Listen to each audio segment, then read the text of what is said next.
नमस्कार, मैं विद्याशंकर तिवारी हूं इंडिया न्यूज़ के डिजिटल चैनल इन खबर के लिए। और बात करेंगे लोकसभा सीटों की श्रृंखला में उस बक्सर लोकसभा सीट की जो ब्राह्मण बहुल मानी जाती है और ऐतिहासिक रूप से, धार्मिक रूप से बहुत फेमस जगह है बक्सर, क्योंकि यहीं पे ताड़का वध हुआ था, यहीं पे विश्वामित्र का आश्रम है, जहाँ की माना जाता है कि राम लक्ष्मण का जो विश्वामित्र ने पढ़ाया लिखाया प्रशिक्षित किया वो सब इसी इलाके का माना जाता है।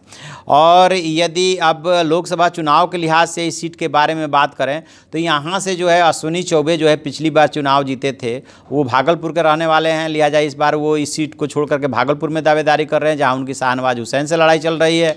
शाहनवाज हुसैन भागलपुर से लड़ते रहे हैं, तो वो कह रहे हैं कि अब की बार भाई आप क्यों भागलपुर से लड़ना चाहते हैं।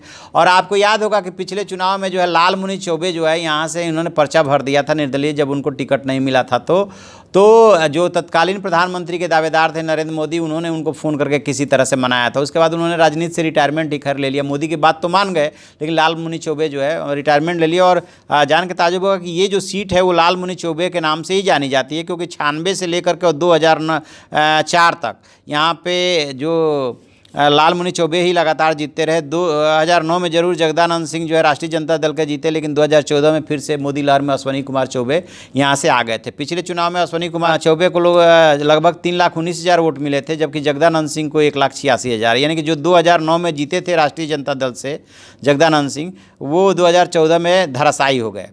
और बीएसपी के दद्दन यादव तीसरे नंबर पर रहे थे 1,84,000 वोट से, यानी कि आरजेडी और बीएसपी आसी पास रही थी, जबकि जेडीयू के श्याम लाल सिंह कुशवाहा जो है 1,17,000 वोट पाए थे। तो ये जो तीनों उम्मीदवार है दूसरे तीसरे और चौथे नंबर वाले, वो आसी पास थे, उनमें गैप कम था। अश्विनी कुमार चौबे से और इनका जगदानंद सिंह का जो है बहुत ज़्यादा गैप था, क्योंकि जो है ये करीब करीब जो है 1.5 लाख के आसपास का इनमें गैप रहा, 1.5 लाख के वोटों से ये जीते थे।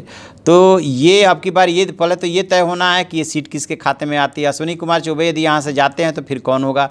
माना ये जा रहा है कि चूँकि शाहाबाद प्रक्षेत्र की ही ये भी सीट है आरा की तरह, तो यदि आरा जाएगा बीजेपी के कोटे में तो बक्सर जो है जेडीयू के कोटे में आ सकता है।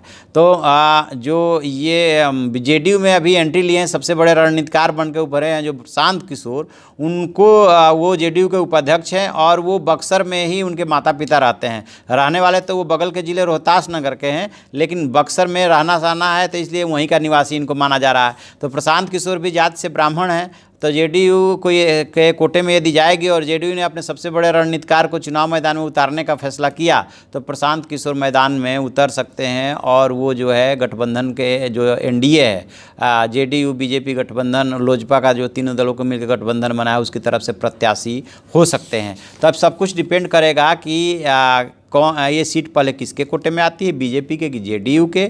और यदि जेडीयू के खाते में आती है तो प्रशांत किशोर एक नया नाम है।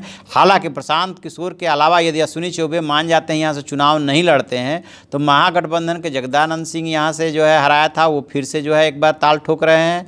और जो दद्दन पहलवान पिछली बार बीएसपी की तरफ से लड़े थे, वो भी दावेदारी जता रहे हैं, अब वो जेडीयू में है। तो ये कुछ समीकरण है। अब देखते हैं कि किसके खाते में सीट आती है और फिर क्या आगे का समीकरण बनता है। जो भी अपडेट होगा हम आपको अपडेट कराएंगे। आप देखते रहिए हमारा डिजिटल चैनल इन खबर, उसे लाइक कीजिए, शेयर कीजिए और कमेंट बॉक्स में जाकर के कमेंट जरूर लिखें। Thank you.